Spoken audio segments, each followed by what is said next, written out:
Talk to me a little bit about some of the challenges of conceptualizing a baseball field on a racetrack. I understand that there had to be some demolition. Yeah, so the difference, and I've been talked about this a little bit, from when we played football here to baseball.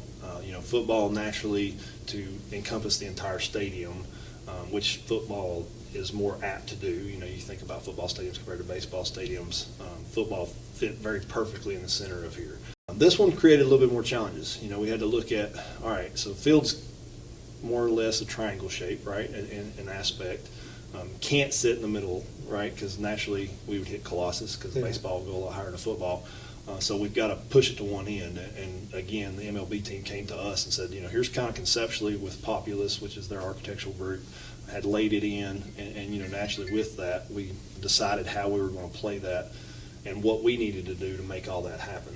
Then when you really start laying in as-built of where walls were and water lines and sewer lines and electrical and power poles and buildings and whatnot, you really had to take a step back and say, okay, how can we tweak this a little bit and still get the same play? And so at the end of the day, we came up with the best solution, and with that solution, we had to tear out the inside pit walls. And then the bigger piece that was kind of the shock to me was we had to take half a building down. So the Goodyear building where they mount the tires and our track services teams use, half the building was literally in the wall. So we had to remove that half of the building, and then we utilized the other half for players' rooms or coaches or workout rooms, whatever they deemed to put in those locations, but half of the building had to. With that, all that gets taken out, and we're going to have a baseball game. Yeah. And then we've got a short period of time to build all that back so we can have a NASCAR event in September.